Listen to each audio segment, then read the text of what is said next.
Hello বন্ধুরা, এটা হলো হিউমিডিফায়ার। বাজার থেকে কিনে আনবেন। এটার দাম মাত্র 160 টাকা। এইটা এইভাবে সেট আপ করতে হবে। কইরা এইখানে একটা 5 ভোল্টের চার্জার ইন করতে হবে। এরপরে পানির মধ্যে দিলে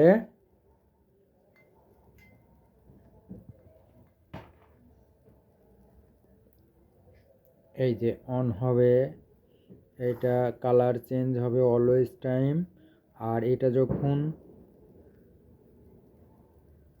ব্লু কালার হবে তখন স্টপ বাটন চাপ দিলে একবার থামবে, একবার অন হবে, একবার থামবে, একবার অন হবে। এই যে থেমে গেল, আবার কিছু সময় পর আবার অন হবে।